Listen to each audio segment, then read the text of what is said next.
दोस्तों, हमारी जिंदगी में कई बार हम खुद को एक मुश्किल घड़ी में पाते हैं। कई बार हमें बड़े फैसले लेने पड़ते हैं, लेकिन हमें यह नहीं पता होता कि वो सही है या गलत। क्या उस फैसले का परिणाम हमारे जीवन में खुशियां लाएगा या मुसीबत। लेकिन कई बार हमारे पास सही निर्णय लेने की सुझाव नहीं होते और हम जल्दबाजी में फैसला कर लेते हैं, और उन फैसलों की वजह से हमारी जिंदगी सुखमयी हो सकती है या फिर हमारी जिंदगी नरक से भी बढ़कर हो सकती है। इसलिए सही फैसला लेने की क्षमता हमारे जीवन में सफलता हासिल करने के लिए आवश्यक है। तो चलिए आज की इस बोध कहानी के माध्यम से जानते हैं कि जीवन में सही फैसले कैसे लिए जाएं, और यह भी कि सही निर्णय लेने के तरीका कौन सा है।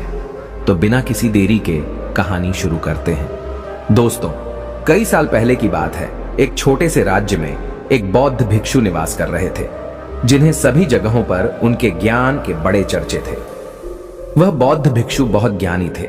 उनके पास लोग बहुत दूर दूर से आते थे ताकि वे उनसे अपनी समस्याओं का समाधान प्राप्त कर सकें। उनके पास कोई भी कैसी भी समस्या लेकर क्यों ना आए, वह समस्या का समाधान अवश्य करते थे। जब भी वह किसी की समस्या सुनते तो उस समस्या को बड़े ही ध्यान से सुनते समझते, उसमें लीन हो जाते और उसके बाद कुछ देर के लिए वह आंखें बंद करते और समस्या के बारे में अच्छे से सोच विचार करते और उसके बाद उसका समाधान देते। ऐसे में कोई भी व्यक्ति उनके बारे में केवल एक ही बात सोचता था, शायद इन साधु के पास कोई ऐसी चमत्कारिक शक्तियां हैं जिससे ये समाधान पूछते हैं और उसके बाद हमें वह समाधान बताते हैं। एक बार एक युवक ने उन महाराज से यह पूछ भी लिया। उस शिष्य ने पूछा, क्या आपके पास ऐसी कोई चमत्कारी शक्तियां हैं जिसके कारण आप हमारी समस्याओं का समाधान करते हैं, या आपके पास ऐसी कोई दिव्य दृष्टि है जिससे आप हमारी समस्याओं का समाधान खोज पाते हैं। उस युवक की यह बात सुनकर वह साधु जोर जोर से हंसने लगे, लेकिन उन्होंने उस युवक की बात का कोई जवाब नहीं दिया। उसके कुछ ही दिनों बाद उस राज्य में एक बड़ी अजीब सी घटना घटी। उस राज्य में एक बुढ़िया औरत रहा करती थी जो अपने पूरे घर में अकेले ही रहती थी। उसका कोई न था। उस राज्य से होकर 4 मित्र अपने घर की ओर जा रहे थे। वे लोग दूसरे नगर में काम करके पैसा इकट्ठा करके अपने गांव की ओर जा रहे थे। यह बात बहुत पुराने जमाने की है, जब यातायात के साधन न हुआ करते थे, इसलिए वे लोग पैदल ही यात्रा किया करते थे।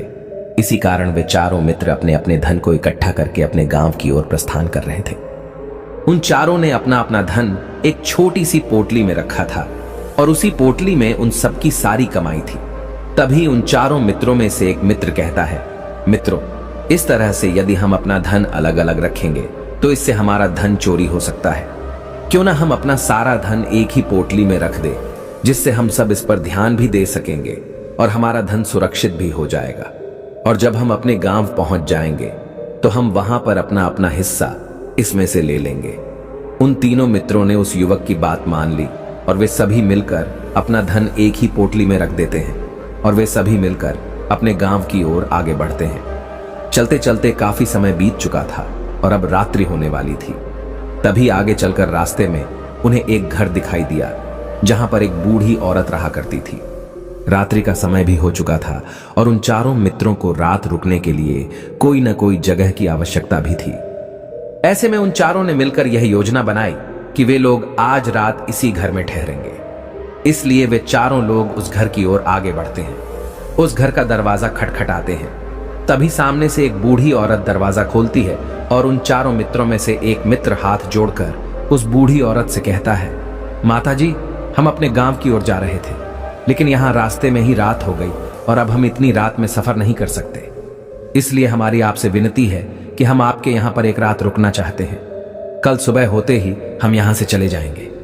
उस बूढ़ी औरत ने काफी देर सोच विचार किया और उसके बाद वह बूढ़ी औरत कहती है, ठीक है, तुम सभी आज रात के लिए यहां पर रुक सकते हो। मुझे कोई दिक्कत नहीं, मैं खाना बनाने जा रही हूं। कहो तो तुम लोगों के लिए भी बना दूं। उन चारों ने सहमति जताते हुए कहा, हां बिल्कुल। उसके बाद उन चारों मित्रों ने वर्धन की पोटली उस बूढ़ी औरत को थमा दी और कहा, माताजी, इस पोटली में हमारे साल भर की कमाई है। हम चारों ने अब तक का अपना सारा कमाया हुआ धन इसी पोटली में रखा है और अब हम इसे आपको सौंपते हैं, क्योंकि यह हम चारों से ज्यादा आपके पास सुरक्षित होगा। हम बस इतना चाहते हैं कि यदि हम चारों में से कोई एक व्यक्ति से लेने आए तो आप इस पोटली को उसे मत देना जब तक कि हम चारों एक साथ इस पोटली को लेने ना आए। तभी वह बूढ़ी औरत कहती है, ठीक है बेटा, यदि तुम चारों एक साथ आओगे तभी मैं इस पोटली को आपको सौंपेंगी। और वैसे भी आप लोग तो सुबह यहाँ से चले जाने वाले हैं। मैं आपको सुबह ही यह पोटली थमा दूंगी। वह धन की पोटली उस बूढ़ी औरत को थमाकर चारों मित्र निश्चिंत हो जाते हैं कि अब उनका धन सुरक्षित है, और वे लोग खाना खाकर सो जाते हैं। अगली सुबह जब वह चारों उठते हैं तो सभी लोग अपनी आगे की यात्रा के लिए तैयारियां शुरू कर देते हैं। उन चारों नौजवानों में से एक नौजवान थोड़ा सा बदमाश था। वह अपने उन तीनों मित्रों से कहता है, भाइयों, इस बूढ़ी औरत ने हमारी रात भर खातिरदारी की है, हमें अच्छा भोजन खिलाया, सोने के लिए अच्छी जगह दी, रात भर यहाँ सर छुपाने के लिए एक अच्छा मकान दिया, और हमने अब तक उसके लिए कुछ नहीं किया। वह बूढ़ी औरत अकेले ही खेतों में काम कर रही है। क्या हम सभी यहाँ से जाने से पहले इस बूढ़ी औरत की मदद नहीं कर सकते? उस बदमाश नौजवान ने मन ही मन यह योजना बना ली थी कि वह किसी तरह से भी उस बुढ़िया से पोटली हासिल करके ही रहेगा। बाकी के तीनों मित्र उसकी बातों में आ जाते हैं और वे सभी मिलकर उस बुढ़िया की मदद करने अर्थात खेतों में काम करने के लिए चल पड़ते हैं। वे सभी मिलकर खेतों का काम कर ही रहे थे कि तभी वह बदमाश नौजवान अपने बाकी तीनों मित्रों से कहता है, मित्र, मुझे जोरों की प्यास लग गई है, मैं जरा उस बूढ़ी औरत से पानी मांग कर लाता हूं। वह बाकी मित्र भी अब काफी थक चुके थे, उन्हें भी जोरों की प्यास लगी थी, इसलिए वह तीनों मित्र उसे वहां से जाने की अनुमति दे देते हैं। जैसे ही वह बदमाश उस बूढ़ी औरत के पास पहुंचता है, वह उस बूढ़ी औरत से कहता है, माताजी, अब हम यहां से जा रहे हैं, कृपया करके हमारे धन की पोटली हमें वापस दे दें। इस पर वह बूढ़ी औरत कहती है, नहीं नहीं, जब तक तुम चारों एक साथ ना हो तब तक मैं वह पोटली किसी को नहीं दे सकती। तुम्ही ने तो कहा था कि जब तक हम चारों एक साथ ना हो तब तक यह पोटली किसी को नहीं देनी है। तभी वह बदमाश उन तीनों की तरफ इशारा करते हुए कहता है, लाओ। उन तीनों ने सोचा कि हमारा मित्र हमारे लिए पानी लाना चाहता है, इसलिए वह हमसे आज्ञा मांग रहा है। तभी उन तीनों मित्रों ने इशारे में उस युवक से कहा, हाँ हाँ ठीक है, ले आओ। ये देख उस बुढ़िया को यह लगने लगा कि अब ये चारों यहां से जा रहे हैं और यह अपनी पोटली मांग रहे हैं, इसलिए उस बुढ़िया ने वह कोट लाकर उस बदमाश के हाथों में रख दी और वह बदमाश उस पोटली को लेकर वहां से चला गया और बाकी के तीनों मित्र अपने खेत के काम में व्यस्त हो जाते हैं। कुछ देर के बाद जब वह तीनों खेत का काम करके वापस लौटते हैं और बुढ़िया से कहते हैं, माताजी, हमारा मित्र जो यहाँ पानी पीने आया था वह कहाँ गया? इस पर वह बुढ़िया कहती है, क्या वह पानी पीने आया था? पर वह तो कह रहा था कि हम चारों जा रहे हैं, कृपया करके हमारे धन की पोटली हमें थमा दे। तब तीनों बड़े आश्चर्य होकर उस बुढ़िया से कहते हैं, माताजी, हमने भला कहां वह पोटली मांगी थी, हमें तो प्यास लगी थी और हमने पानी के लिए इशारा किया था। तभी बूढ़ी औरत उन तीनों से कहती है, परंतु अब तो वह पोटली लेकर जा चुका है। तभी वह तीनों मित्र सर पकड़कर रोने लगते हैं और कहते हैं, माताजी, उसमें हमारा सारा कमाया हुआ धन था जो वह अकेले लेकर भाग चुका है। हमने तो आपको कहा था कि जब तक हम चारों एक साथ ना आए तब तक आपको वह पोटली किसी को नहीं देनी है, फिर आपने ऐसा क्यों किया? इसमें आप ही की गलती है। हमने आपको उस पोटली की हिफाजत के लिए रखा था और आपने उसे एक ऐसे आदमी के हाथों में दे दिया जिसने हमारा सारा धन हमसे लूट लिया। हम बर्दाश्त नहीं करेंगे, हम राजा के पास जाएंगे और राजा से आपकी शिकायत करेंगे, न्याय की मांग करेंगे। अब तो इस बात का राजा ही फैसला करेंगे। तीनों नौजवान क्रोधित होकर राज दरबार में पहुंच जाते हैं और अपनी सारी समस्या उन राजा को बता देते हैं। जब वह राजा उन तीनों नौजवानों की बात ध्यानपूर्वक सुनता है तो वह तुरंत ही उस बुढ़िया को राज दरबार में पेश होने का आदेश देता है। राजा के आदेश पर राजा के सैनिक तुरंत ही उस बूढ़ी औरत को राज दरबार में पेश करते हैं और राजा भरी दरबार उस बूढ़ी औरत को दोषी करार कर देता है और कहता है, तुम्हें वह पोटली उस अकेले व्यक्ति को नहीं देनी चाहिए थी। जब उन्होंने तुमसे कहा था कि जब तक वह चारों एक साथ उस पोटली को लेने ना आए तब तक तुम्हें वह धन किसी को नहीं देना चाहिए था।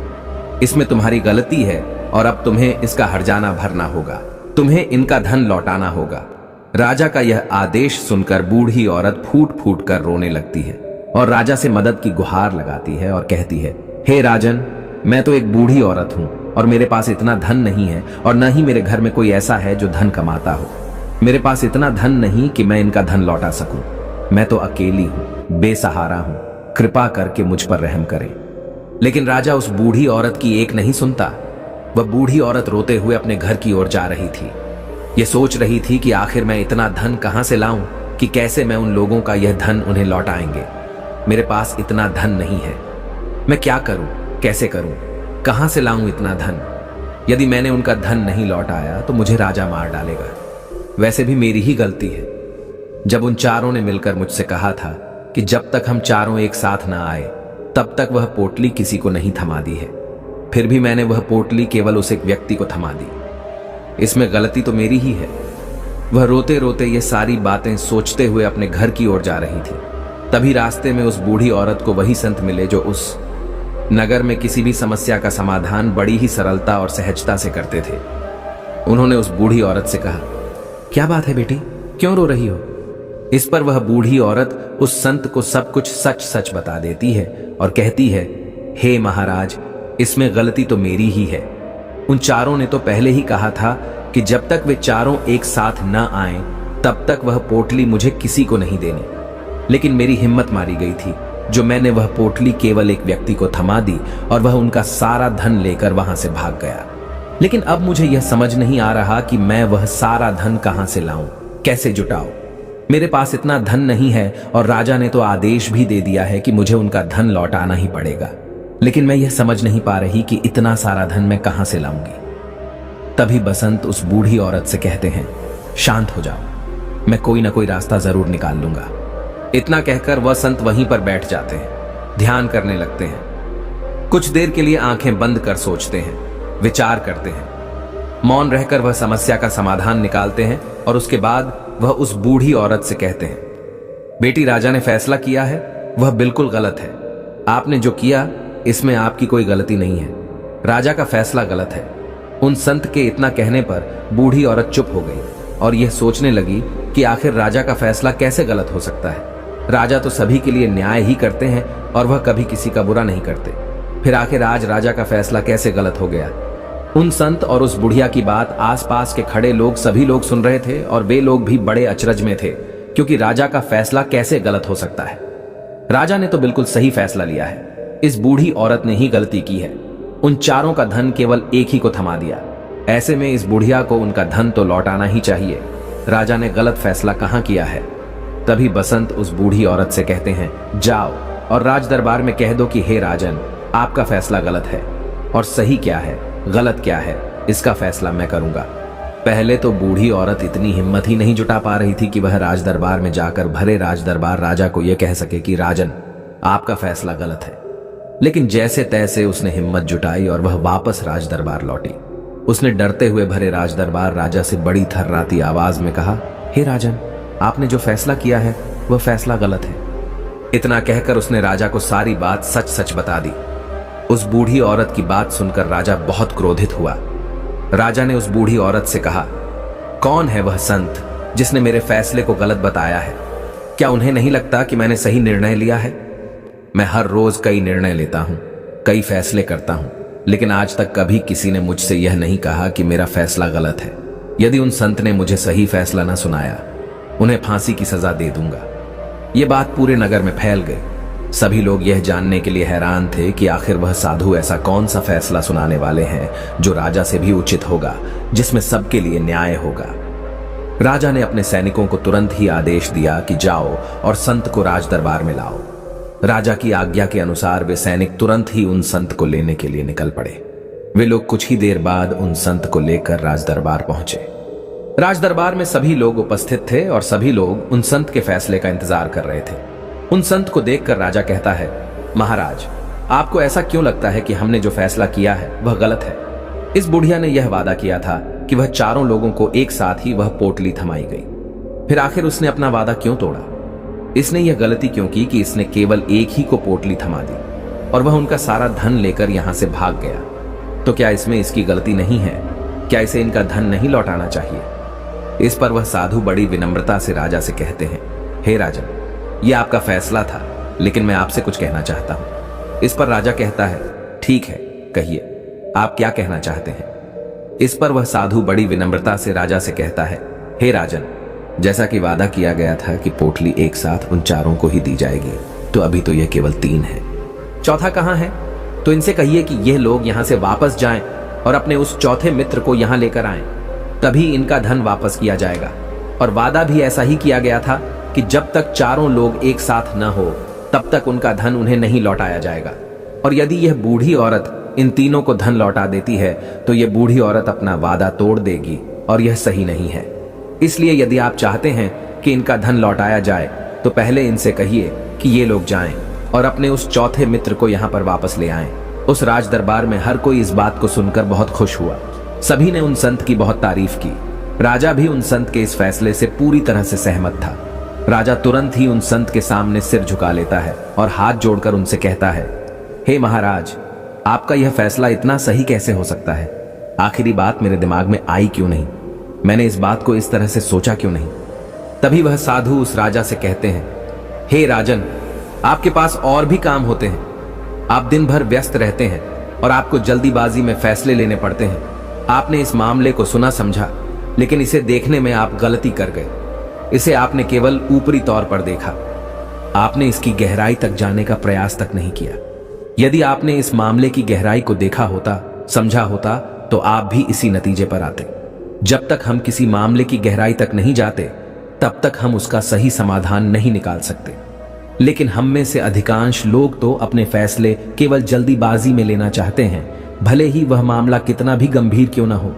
हमें तो बस अपना हक चाहिए, हमारा नाम होना चाहिए, भले ही फैसला हमारे लिए आगे चलकर हमारे लिए नुकसानदायी क्यों ना हो। लेकिन हम तो उस मामले की गहराई तक जाने के लिए सोचते तक नहीं। तभी वह राजा उन संत से कहता है, हे महाराज, क्या आपके पास कोई दिव्य शक्तियां हैं? क्या आपके पास ऐसी कोई चमत्कारिक शक्ति है जिसे आप सवाल करते हैं और बदले में वह आपको जवाब देती है, जिस कारण आप सटीक और सही समाधान बता पाते हैं? राजा की यह बात सुनकर वसंत मुस्कुराने लगे और राजा से कहते हैं, हे राजन, यह सवाल मुझसे कई लोगों ने पूछा है और मैंने कभी किसी का कोई जवाब नहीं दिया। लेकिन आप इस राज्य के राजा हैं, इसलिए मैं आपके इस प्रश्न का उत्तर देता हूं। आप में से कई लोगों को यहां ऐसा लगता है कि मेरे पास कोई ऐसी शक्तियां हैं जिससे मैं बात कर सकता हूं, जिससे मैं कोई भी समस्या का समाधान पा सकता हूं। लेकिन मैं आप लोगों को एक बात सच सच बता देता हूं, मेरे पास ऐसी कोई शक्तियां नहीं हैं। मैं तो केवल हर मामले की गहराई तक सोचता हूं, उस बात पर विचार करता हूं, और जब मैं विचार करता हूं तो मेरे सामने कई सारे समाधान आते हैं, और जो समाधान मेरे सामने आते हैं मैं उन पर भी विचार करता हूं, उनके बारे में भी गहराई तक जाता हूं।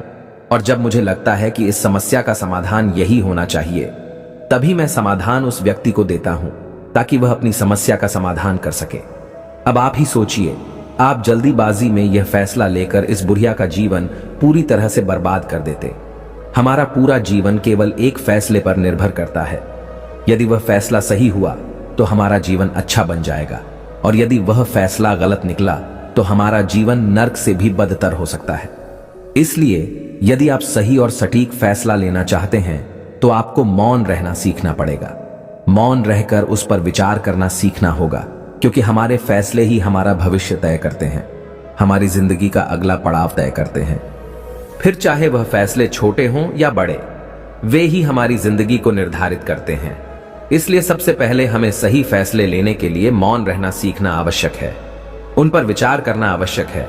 और जब आप ऐसा करते हैं तो आपके सामने एक ही समस्या के कई सारे समाधान निकल कर आते हैं, और जब आप उन पर गौर करेंगे तो आपको यह समझ में आएगा कि उन फैसलों का समाधान कैसा होना चाहिए, कि समाधान से आपको क्या फायदा होगा और क्या नुकसान होगा। या उस समाधान पर सोच और विचार करने पर ही आप उसे समझ सकते हैं, और तभी आप यह निर्णय भी ले सकते हैं कि क्या यह समाधान उचित रहेगा या नहीं। और यह सब संभव हो सकता है यदि हम कम बोलना शुरू करें। कम बोलने का अर्थ यह नहीं कि आप पूरी तरह से मौन हो जाएं। इसका अर्थ यह है कि आप भीतर से शांत हो जाएं, और जब आप भीतर से शांत होने लगते हैं तो आपका मन स्पष्ट होने लगता है, साफ होने लगता है, और आप किसी भी चीज पर सोच विचार कर सकते हैं। और जब आप भीतर से शांत होने लगते हैं तो आप ऊपर से भी कम बोलते हैं, और जब आप धीरे धीरे कम बोलने के आदी हो जाते हैं तो आप साफ और स्पष्ट तौर पर सोच और समझ पाते हैं। आपके विचारों में शुद्धता आ जाती है, जिससे आपको यह साफ और स्पष्ट देखने को मिल जाता है कि कौन सा फैसला सही होगा और कौन सा फैसला गलत होगा।